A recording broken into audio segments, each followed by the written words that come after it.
माझं नाव सुमन आहे। वयाच्या 50शीत असूनही मी स्वतःला नेहमीच तरुण आणि उत्साही ठेवण्याचा प्रयत्न करते। माझं आयुष्य साधं पण सुंदर आहे। माझा नवरा गेल्या 5 वर्षांपूर्वी गेला आणि तेव्हापासून मी एकटीच राहते। माझी एकुलती एक मुलगी राधिका आहे, जी आता लग्न होऊन 2 वर्ष झाली आहेत। राधिका एका मोठ्या IT कंपनीत सॉफ्टवेअर इंजिनियर आहे आणि तिचा नवरा संजय एका खासगी फर्ममध्ये मॅनेजर आहे। दोघंही आपापल्या कामात व्यस्त असतात, पण त्यांचं नातं कधी कधी तणावात असल्याचं मला जाणवायचं। मी स्वतःला नेहमीच सजवून ठेवते। माझ्या मित्रमैत्रिणी मला म्हणायच्या, सुमन, तुझं वय दिसतच नाही, तू अजूनही 30च्या आसपास दिसतेस। मला स्वतःची काळजी घ्यायला आवडतं। रोज सकाळी योगा, थोडं चालणं आणि माझ्या आवडीचे कपडे घालणं हे माझं रुटीन आहे। माझ्या घरी एक छोटी बाग आहे, जिथे मी फुलं लावते आणि त्यांची काळजी घेते। मला स्वयंपाकाचीही खूप आवड आहे। माझ्या मते चांगलं जेवण आणि चांगलं राहणीमान माणसाला तरुण ठेवतं। पण माझ्या या सवयी राधिकाला कधी कधी खटकायच्या। ती म्हणायची, आई, तू आता असं का राहतेस? वयानुसार राहा। पण मी तिला म्हणायचे, राधिका, माणूस जसा स्वतःला ठेवतो तसा तो दिसतो। मला स्वतःला सांभाळायला आवडतं। असं असलं तरी राधिकाच्या आयुष्यात काही अडचणी असतील तर मी तिच्यासाठी नेहमीच तयार असते। एक दिवस दुपारी मी माझ्या बागेत फुलांना पाणी घालत होते, तेव्हा माझ्या मोबाईलवर राधिकाचा फोन आला। तिचा आवाज काळजीने भरलेला होता। ती म्हणाली, आई, मला घरात तुझी खूप गरज आहे। काही दिवस माझ्याकडे येऊ शकतेस का? ऑफिसच्या कामातून मला घर सांभाळायला वेळ मिळत नाही। संजय रोज काही ना काही बोलतो। मला थोडा आधार हवा आहे। मी तिचा आवाज ऐकून अस्वस्थ झाले। मुलीला अडचणीत पाहून कोणती आई शांत बसू शकते? मी तिला म्हणाले, राधिका, तू काळजी करू नकोस, मी उद्याच तुझ्याकडे येते। फोन ठेवताच मी माझी बॅग भरायला सुरुवात केली। माझ्या आवडीची हिरवी साडी, काही रोजच्या कपड्यांचे सेट आणि माझं बॉडी लोशन यासह सगळं सामान घेतलं। दुसऱ्या दिवशी सकाळी मी बसने राधिकाच्या घरी निघाले। राधिका एका मोठ्या शहरात राहते आणि तिचं घर एका उंच इमारतीत आहे। दुपारी मी तिच्या घरी पोहोचले। दरवाजा उघडताच राधिका मला पाहून पुढे आली आणि मला मिठी मारली। तिचे डोळे थकलेले दिसत होते। ती म्हणाली, आई, तू आलीस म्हणून खूप बरं वाटलं। पण मला आश्चर्य वाटलं की राधिकापेक्षा संजय जास्तच खुश दिसत होता। त्याने माझी बॅग घेतली आणि म्हणाला, आई, तुम्ही आलात म्हणून खूप बरं वाटलं। आता घराला घरपण येईल। राधिका तर रोज ऑफिसमधून थकून घरी येते आणि मला पण काही चांगलं जेवण मिळत नाही। मी हसले आणि म्हणाले, संजय, आता मी आले आहे ना, तुझी काळजी करू नकोस। राधिका मला म्हणाली, आई, तू फ्रेश हो, मी ऑफिसमधून लवकर यायचा प्रयत्न करते। ती ऑफिसला निघून गेली आणि मी घरात शिरले। घरात थोडीशी पसारा पडलेली होती।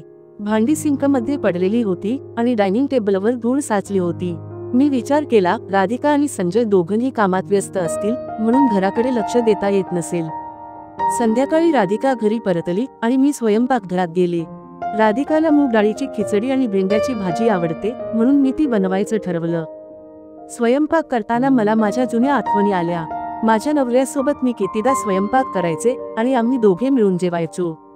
आता एकटी असताना मी स्वतःसाठी फारसा स्वयंपाक करत नाही, पण आज मुलीच्या घरी आल्यावर मला आनंद वाटत होता। रात्री जेवण तयार झालं आणि आम्ही तिघे डायनिंग टेबलवर बसलो। राधिका आणि संजय दोघेही जेवणाचा आस्वाद घेत होते। राधिका म्हणाली, आई, तुझ्या हाताचं जेवण खाऊन खूप बरं वाटलं। ऑफिसमधून आल्यावर रोज मेसचं जेवण खावं लागतं। संजयनेही होकार भरला, आई, तुमच्या हातात जादू आहे। खूप दिवसांनी असं पोटभर जेवण जेवलो। राधिका तर रोज फक्त मेसचं जेवण आणते किंवा काहीच बनवत नाही। संजयचं हे बोलणं राधिकाला खटकलं। ती चिडली आणि म्हणाली, माझ्या समोर माझा अपमान करायची गरज नाही। मी रोज ऑफिसमध्ये 10 तास काम करते आणि घरी आल्यावरही मला आराम मिळत नाही। तू तरी काय मदत करतोस? संजय म्हणाला, मी पण ऑफिसमध्ये थकतो, पण मला तरी चांगलं जेवण हवं ना। दोघांमध्ये थोडासा वाद झाला। मी मध्यस्थी करत म्हणाले, राधिका, संजय फक्त मस्करी करत असेल, उगाच रागावू नकोस। आणि संजय, तूही राधिकाला समजून घे, ती ऑफिसमधून थकून येते। राधिका शांत झाली, पण ती तिच्या खोलीत निघून गेली।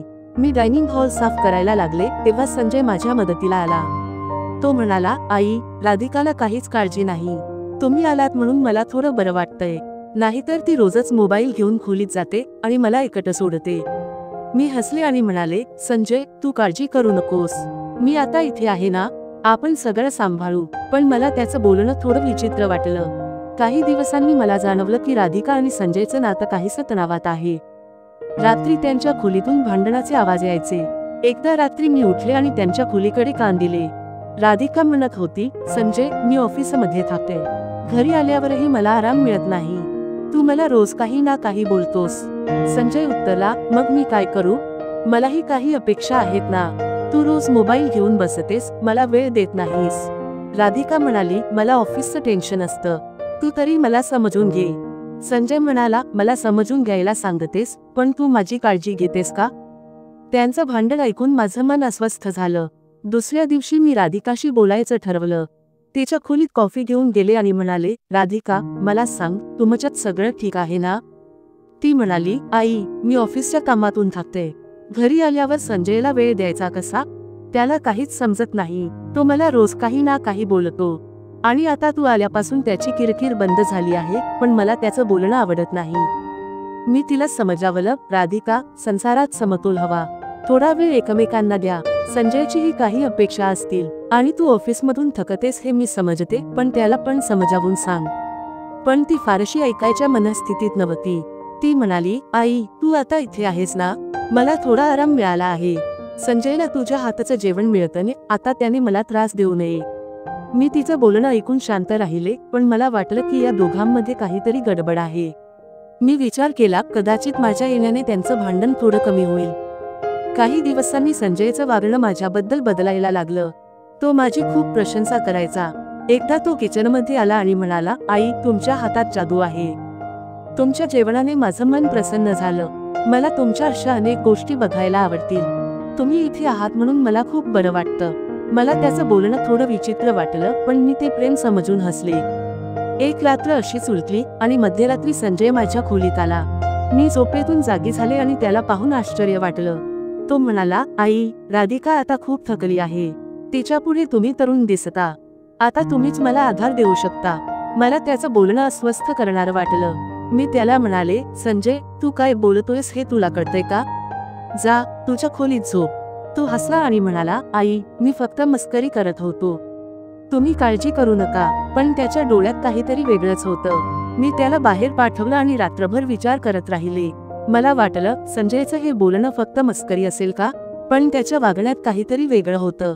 दुसऱ्या दिवशी मी त्याच्याशी सामान्यपणे वागले, पण माझ्या मनात शंका निर्माण झाली होती. एक दिवस संजय लवकर घरी आला आणि म्हणाला, आई, माझ्या बॉसच्या वाढदिवसाची पार्टी आहे.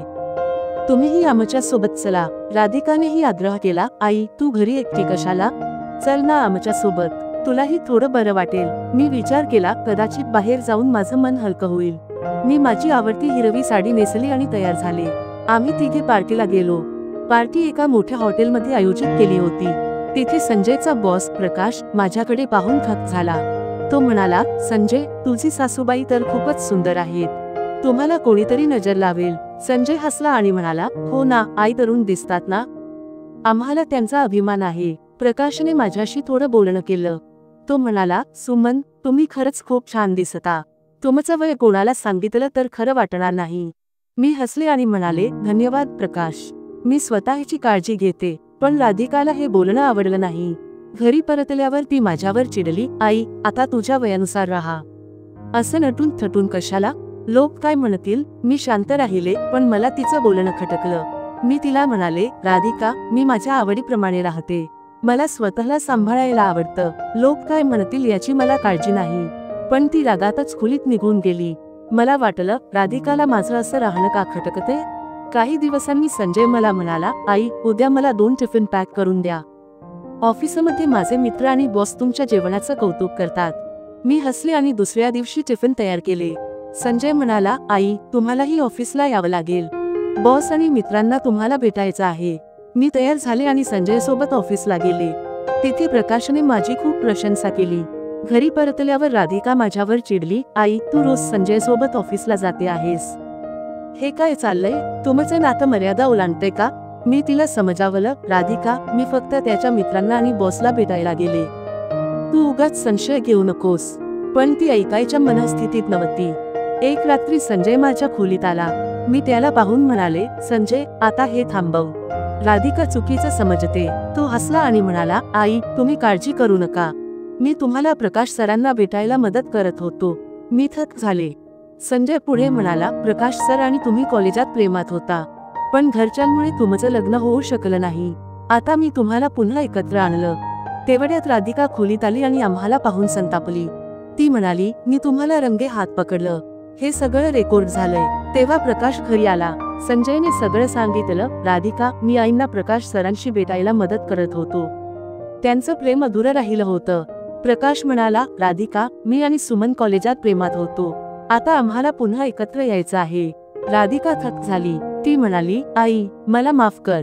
मी तुला चुकीचं समजले. मी तिला मिठी मारली आणि म्हणाले, राधिका, तुझ्या आनंदासाठी मी काहीही करेन, पण मलाही माझं आयुष्य जगायचं आहे.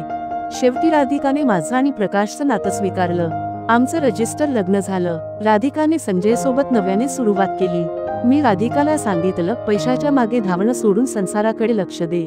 कर्तव्यापासून पळून संसार पूर्ण होत नाही. तिने मला वचन दिलं की ती आता तिच्या जबाबदाऱ्या पार पाडेल. प्रेमाचं आणि नात्यांचं कोणतंही वय नसतं. समजूतदारपणा आणि स्वीकार हीच खरी नात्याची ताकद आहे. मंडळी, कशी वाटली ही कथा? ही कथा तुम्हाला आवडली असेल तर व्हिडिओला लाईक आणि चॅनलला सबस्क्राईब करा. त्याचबरोबर बेल आयकॉन वरती क्लिक करा. ऐकत रहा अशाच नवनवीन कथा.